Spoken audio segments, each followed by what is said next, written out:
하나님의 말씀 시편 42편입니다.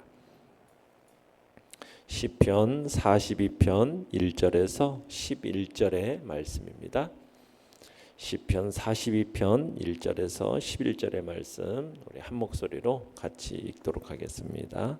시편 42편 1절에서 11절입니다. 시작.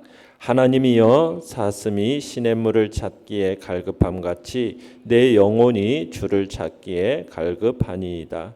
내 영혼이 하나님 곧 살아계시는 하나님을 갈망하나니 내가 어느 때에 나아가서 하나님의 얼굴을 배울까. 사람들이 종일 되게 하는 말이 내 하나님이 어디 있느뇨 하오니 내 눈물이 쥐하로 내 음식이 되었도다. 내가 전에 성의를 지키는 무리와 동행하여 기쁨과 감사의 소리를 내며 그들을 하나님의 집으로 인도하였더니 이제 이 일을 기억하고 내 마음이 상하는도다. 내 영혼아 내가 어찌하여 낙심하며 어찌하여 내 속에서 불안해하는가. 너는 하나님께 소망을 두라. 그가 나타나 도우심으로 말미암아 내가 여전히 찬송하리로다. 내 하나님이여 내 영혼이 내 속에서 낙심이 되므로 내가 요단 땅과 헤르몬과 미살산에서 주를 기억하나이다. 주의 폭포 소리에 깊은 바다가 서로 부르며 주의 모든 파도와 물결이 나를 휩쓸었나이다. 낮에는 여호와께서 그의 인자하심을 베푸시고 밤에는 그의 찬송이 내게 있어 생명의 하나님께 기도하리로다. 내 반석이신 하나님께 말하기를 어찌하여 나를 잊으셨나이까. 내가 어찌하여 원수의 압제로 말미암아 슬프게 다니나이까 하리로다. 내 뼈를 찌르는 칼같이 내 대적이 나를 비방하여 늘 내게 말하기를 내 하나님이 어디 있느냐 하도다. 내 영혼아 내가 어찌하여 낙심하며 어찌하여 내 속에서 불안해하는가. 너는 하나님께 소망을 두라. 나는 그가 나타나 도우심으로 말미암아 내 하나님을 여전히 찬송하리로다. 아멘. 오늘 말씀의 제목은 하나님께 소망을 두는 영혼이라는 제목으로 말씀을 나눕니다. 시편 42편과 43편은 비슷한 이렇게 이제 시인데요. 하나님의 전이 있는 시온, 곧 예루살렘을 사모해서 노래하는 시온시다라고 볼 수 있습니다. 시편 기자가 불가피하게 시온을 떠나 있는 중에 대적들의 어떤 핍박과 조롱으로 인해서 고통과 슬픔을 토로하고 또 하나님의 존전에서 즐겁게 섬기던 때를 이렇게 갈망하면서 그 시온으로 돌아가고 싶은 그 소망을 노래하고 있다라고 우리가 볼 수 있습니다. 내용 관찰 문제 1번을 보시면은 사슴은 시냇물이 있어야 살 수 있듯 시편 기자는 누가 있어야 살 수 있다고 노래합니까? 1절 읽어보겠습니다. 시작. 하나님이여 사슴이 시냇물을 찾기에 갈급함같이 내 영혼이 주를 찾기에 갈급하니이다. 누가 있어야 살 수 있다고 노래하고 있습니까? 주, 바로 하나님이죠. 하나님, 살아계시는 하나님. 하나님을 향한 시인의 갈급함이 얼마나 강렬한지를 잘 보여주고 있습니다. 사슴이라는 동물은 피가 뜨거운 동물이라고 합니다. 피가 뜨거운 동물. 그래서 갈증을 자주 느낀대요. 그런 이유로 물을 자주 마셔야만 한다라는 거예요. 그런데 이 중동 지방은 어떤 지방입니까? 강우량이 적어요. 비가 풍성하게 내리지가 않습니다. 주로 그렇기 때문에 시냇물을 찾기가 어려워요. 시내는 많은데 대부분은 이 우기가 있고 건기가 있어서 우기에만 물이 흐르고 건기에는 물이 그 시내가 바짝 말라 있습니다. 그래서 건기가 되면은 사슴들이 어느 동물보다도 시냇물을 찾기에 굉장히 갈급하다는 거예요. 이런 사실을 잘 알고 있는 맹수들이 사슴이 물가에 올 때까지 몸을 숨기고 기다렸다가 사냥할 기회를 엿보기도 한다고 그럽니다. 시편 기자는 이런 사실에 근거해 가지고 자신이 하나님을 간절히 찾아 헤매고 있음을 마치 몸이 타는 듯한 갈증으로 지금 물을 찾는 사슴에 비유하면서 묘사하고 있는 거죠. 그러니까 지금 시편 기자는 정말 물 없이는 살 수 없듯이 자신은 하나님 없이는 살 수 없다. 하나님 없이는 살 수 없다. 이것을 지금 이 매우 적절한 이 사슴의 비유를 통해서 생생하게 나타내고 있는 겁니다. 목마른 사슴이 시내를 통해서 갈증을 해소하듯이 생수의 근원 되시는 하나님만이 자신의 모든 갈증을 해결해 줄 수 있음을 지금 비유적으로 나타내고 있는 거죠. 2절도 읽어보겠습니다. 2절 시작. 내 영혼이 하나님 곧 살아계시는 하나님을 갈망하나니 내가 어느 때에 나아가서 하나님의 얼굴을 배울까. 자, 1절에서는 하나님을 향한 그 시편 기자의 갈망을 비유적으로 표현했다면 2절은 직접적으로, 그죠? 직접적으로 하나님의 갈망을, 지금 하나님을 향한 그 갈망을 이 시편 기자의 마음이 표현하고 있는 겁니다. 살아계시는 하나님을 갈망한다. 살아계시는 하나님이라는 이 표현은 1차적으로는 뭐 죽은 우상과 구별되는 살아계시는 하나님을 나타내는 것이겠지만 한 걸음 더 나아가서 갈급한 이 심령으로 당신을 찾아오시는 자에게 풍성한 생명을 아낌없이 나누어 주시는 분, 그런 의미로서 살아계시는 하나님 이렇게 표현하고 있는 겁니다. 그러면서 하나님의 얼굴을 본다라는 지금 표현을 쓰고 있죠. 하나님의 얼굴을 배울까? 이 표현은 하나님 앞에 하나님이 계신 성전에 가서 예배드린다라는 표현입니다. 그래서 지금 하나님의 임재를 체험하고 하나님과의 그런 인격적인 교제를 나누는 그런 자리에 나아가기를 정말 언제나 나아갈까, 이 소망을 지금 얘기하고 있는 거죠. 그러니까 깊은 탄식을 느끼면서 하나님의 얼굴을 다시금 친히 배울 날, 정말 하나님을 예배하고 하나님의 임재 앞에서 하나님과 교제하는 날, 그날을 지금 간절히 소망하고 있는 시편 기자의 모습을 보게 되는 것입니다. 내용관찰 문제 2번입니다. 시편 기자는 지금 어떤 상태에 놓여 있습니까? 지금 시편 기자는 어떤 상태에 놓여 있느냐? 성도들과 함께 예배할 수 없는 상황에 지금 처해 있습니다. 사람들로부터 그러면서 종일 네 하나님이 어디 있느냐, 지금 놀림받는 그런 상태. 그러면서 대적의 비방이 칼로 막 뼈를 찌르는 것 같은 그런 고통스러운 상태. 그래서 눈물이 쥐하로 음식이 되는 그런 상태 가운데 놓여져 있습니다. 한번 구체적으로 볼까요? 3절 4절 읽어보겠습니다. 시작. 사람들이 종일 내게 하는 말이 내 하나님이 어디 있느냐 하오니 내 눈물이 쥐하로 내 음식이 되었도다. 내가 전에 성의를 지키는 무리와 동행하여 기쁨과 감사의 소리를 내며 그들을 하나님의 집으로 인도하였더니 이제 이 일을 기억하고 내 마음이 상하는도다. 지금 시편 기자는 마치 하나님이 계시지 않은 것 같은 그런 현실 속에 지금 살고 있는 거예요. 그를 둘러싼 사람들이 뭐라고요? 네 하나님이 어디 있느냐? 비웃고 조롱하는 그런 현실 속에 지금 있는 겁니다. 그러니까 시편 기자가 사람들이 자기를 향해서 종일 그러죠. 종일 그런 조롱을 했다라는 거예요. 그러니까 자신의 눈물이 쥐하로 음식이 될 정도였다. 그러니까 시편 기자가 지금 참으로 가련함을 지금 보여주고 있는 거죠. 지금 하나님의 전이 있는 시온으로부터 멀리 떨어져서 하나님께 예배할 수가 없어요. 하나님께 예배하고 싶어도 예배할 수 없는 그런 상황. 사람들은, 그 주변의 사람들은 종일토록 네 하나님이 어딨냐 조롱하는, 어떻게 보면 아주 비참한 상황에 처해 있는 겁니다. 고통을 당하고 있는 거죠. 이런 상황 속에서 시편 기자는 전날, 그러니까 전에 성일에 무리를 인도하면서 하나님을 향해서 찬송을 불렀던 그 아름다운 날을 회상합니다.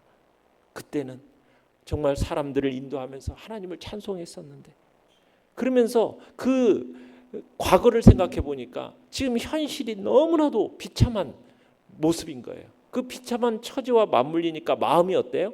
굉장히 상한 상태 가운데 있으면서 막 눈물이 음식이 될 정도로 이런 상태가 되었음을 얘기하고 있는 거죠. 자, 또 10절을 읽어보겠습니다. 10절 시작. 내 뼈를 찌르는 칼같이 내 대적이 나를 비방하여 늘 내게 말하기를 내 하나님이 어디 있느냐 하도다. 지금 시편 기자는 칼로 찌르는 그런 아픔이 있다라는 거예요. 왜 아파합니까? 자신이 당하는 고통 때문이 아니라 하나님에 대한 모독. 네 하나님이 어디 있느냐? 이렇게 모독하는 이게 지금 이 시편 기자의 아픔이 되었다라는 거예요. 하나님의 이름이 모독당하는 것. 그것이 마치 칼로 찔리는 것 같은, 뼈를 찌르는 것 같은 그런 고통을 느끼고 있음을 지금 얘기하고 있는 겁니다. 연구와 묵상 문제 3번입니다. 시편 기자는 자신이 처한 이런 우울한 상황의 해결책으로 어떤 처방을 내립니까? 그의 반응을 묵상해 봅시다. 자, 지금 원수의 압제로 말미암아 슬프게 다녀했던 이 시편 기자가 하나님과 지금 단절된 것처럼 느껴지는 그 자신의 상황을 어떻게 합니까? 하나님께 아뢰입니다. 하나님께 아뢰요. 그를 덮친 그 고난, 참으로 어떻게 보면 엄청나고 위협적이고 그런 주님께서 허락하신 정말 파도의 물결 같은 그런 지금 고난 속에서 자신이 처한 그 우울한 상황 앞에서 탄식하는 데 머물지 않고 자신의 영혼을 향해서 어떻게 하냐? 하나님께 소망을 두라. 이렇게 참 명령하면서 처방을 내려요. 하나님께 소망을 두라. 내 영혼아, 하나님께 소망을 두라. 그러면서 하나님이 나타나 그를 도우심으로 말미암아 여전히 찬송하게 하실 것이기 때문에 하나님께 소망을 두라는 그런 처방을 내리고 있습니다. 자, 우리 5절을 읽어보겠습니다. 5절. 시작. 내 영혼아 내가 어찌하여 낙심하며 어찌하여 내 속에서 불안해하는가. 너는 하나님께 소망을 두라. 그가 나타나 도우심으로 말미암아 내가 여전히 찬송하리로다. 자, 지금 시편 기자는 지가 낙심해 있고 지금 불안해하고 있음을 솔직하게 고백하는 거죠. 지금 슬프고 불안한 그 자기 감정 숨기지 않습니다. 솔직하게 드러내놓습니다. 그러면서 분석하는 거예요. 도대체 뭐 때문에? 이유가 뭘까? 이유를 찾는 거죠. 그러면서 시편 기자가 모든 것을 하나하나 대입해 보다가 마침내 찾아낸 것이 있습니다. 뭐냐? 하나님께 대한 지금 내가 신뢰가 부족하구나. 이것을 느낀 거예요. 그리고는 자신의 신앙이 하나님께 정말 완전히 밀착되어 있지 않다라고 발견을 하고서는 지금 현저하게 하나님과 떨어져 있음을 바라보면서 이제 뭐 하는 거예요? 내가 하나님께 소망을 두고 있지 못한 이 사실을 생각하면서 어떻게 하는 겁니까? 너는 자신의 영혼을 향하여서 너는 하나님께 소망을 두라. 하나님께 소망을 두라. 그가 나타나 도우심으로 말미암아 내가 여전히 찬송하리로다. 6절을 한번 읽어보겠습니다. 6절.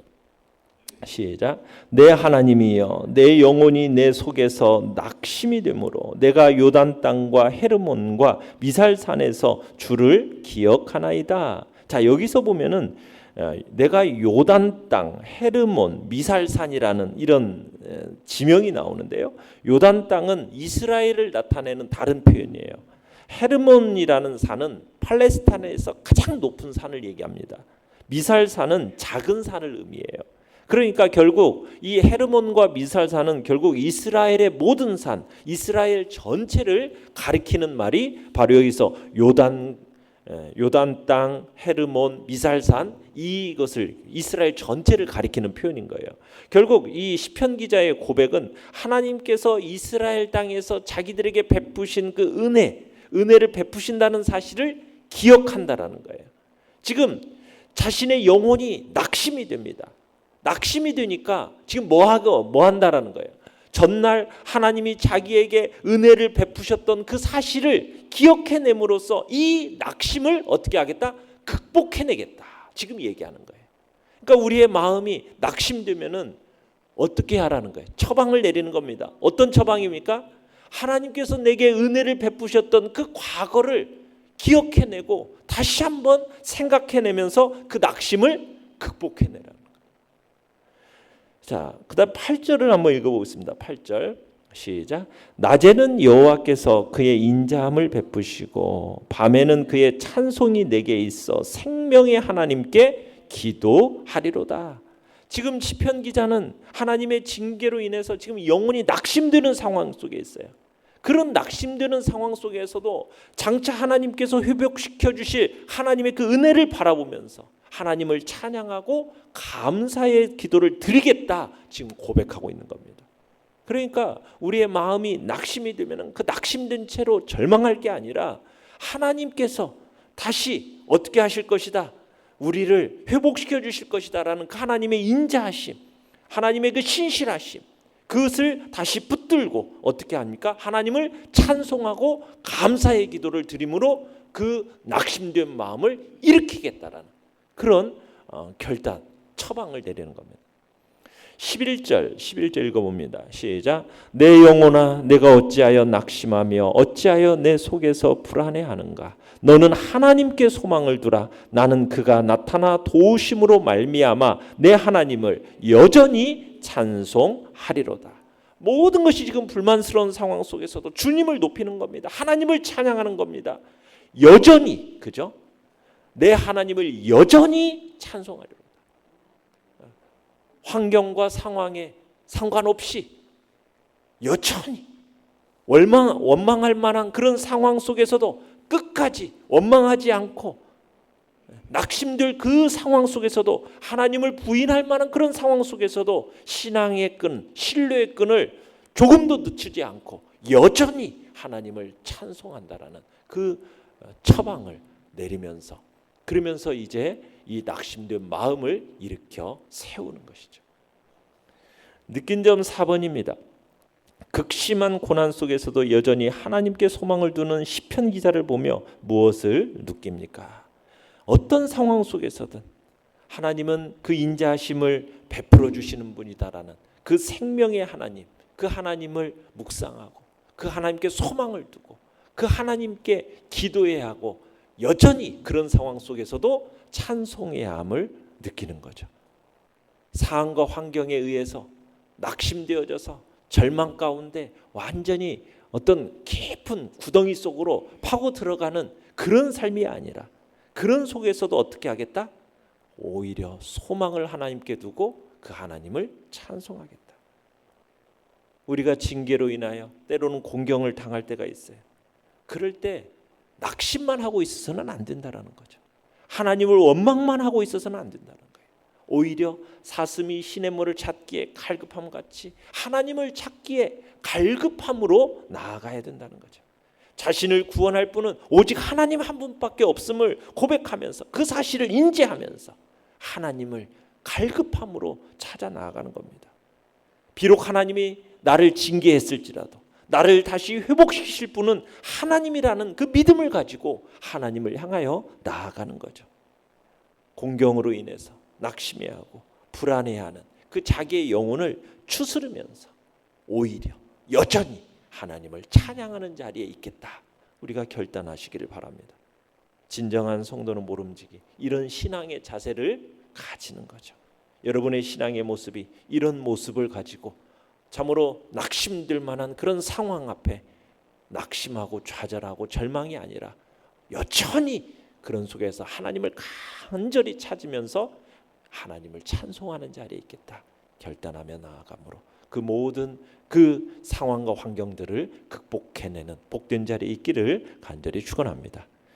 결단과 적용 5번입니다. 나는 사슴이 시냇물을 찾기에 갈급함 같이 하나님을 찾기에 갈급합니까? 내 영혼이 내가 어찌하여 낙심하며 어찌하여 내 속에서 불안해하는가? 나는 하나님께 소망을 두라 라고 처방을 내려야 할 문제는 무엇입니까? 우리가 주님 앞에서 우리의 삶을 돌아보면서 내 마음을 낙심케 만드는 그 모든 상황과 환경 속에서 그 불안해하지 말고 오히려 그것을 하나님을 찾는 기회로 삼고 하나님께서 베풀어 주셨던 그 과거의 은혜들을 다시 한번 상기시키면서 하나님께 소망을 두고 하나님을 여전히 찬송하는 자리에 있겠다라는 그런 결단이 이 시간 있기를 간절히 바랍니다. 오늘의 기도 같이 읽겠습니다. 시작. 인생에서 만나는 거친 파도와 물결이 불안해하지 않고 유일한 소망이신 주님만을 찾게 하소서. 아멘.